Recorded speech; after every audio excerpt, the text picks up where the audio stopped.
Thank you. You're going to have to help me out here because this is something that I don't think a lot of us are familiar with. But you've got a great story with your involvement in Parkinson's. Give us a layout of exactly how you tie into Parkinson's.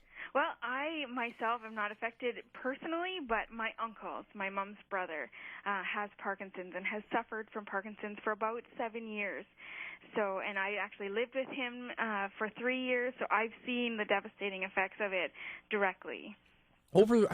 I want to say maybe 7 or 8 years ago is when I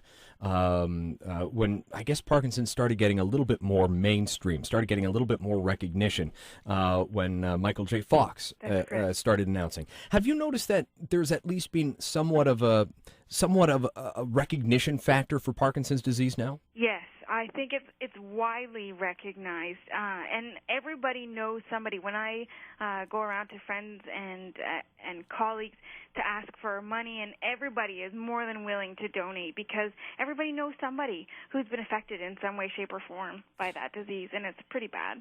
We're with Amanda Stark, and Amanda is getting us familiar with the Parkinson Superwalk, which is coming up on Saturday in Springbank Park. People registering for this, it's not too late, is it? No, not at all. You can even show up the day of and fill out a form. Ideally, they'd like you to go online, actually, to parkinsonsociety.com and register online. But if you can't, just show up, and they can fill out a form for you when you get there. I think there's a minimum donation of $25, but most people can just donate that themselves. And it starts at 10. Like, the registration is at 10, and the walk starts at 11. There's free lunch, and it's just a really great day. You mentioned that you've been watching your uncle kind of slip away. Sounds maybe a little bit too dramatic, but you've seen him certainly downgrade in his physical ability. For people like me that don't know anybody that's had Parkinson's, and I've been very, very lucky, how long does it take for you to start noticing the symptoms of it? For most people, actually, it's a really slow progression. A lot of people say, "Oh yeah, my grandmother died of that," or "My grandfather died of that," and they had it for 10 years. And so it might start with some memory difficulties, or it's a brain disease. So any kind of brain function that's not quite right, that's how it might show up. And a lot of people associate the disease with the tremors and the shaking of the head. So shaking of hands or arms and the shaking of the head. And that usually comes along, and it's just slowly. People can still function with those small things, right?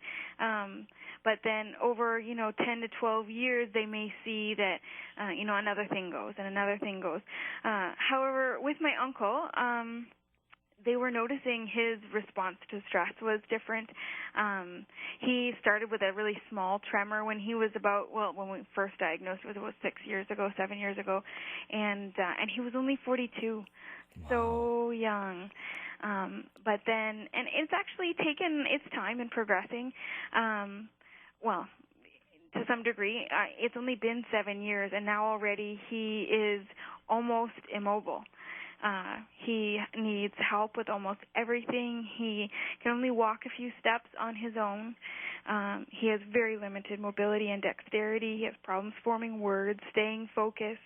His emotions are all over the place. So it's really been wild to see how things have changed and how quickly it's gone. It doesn't usually happen that quickly, but it can. So.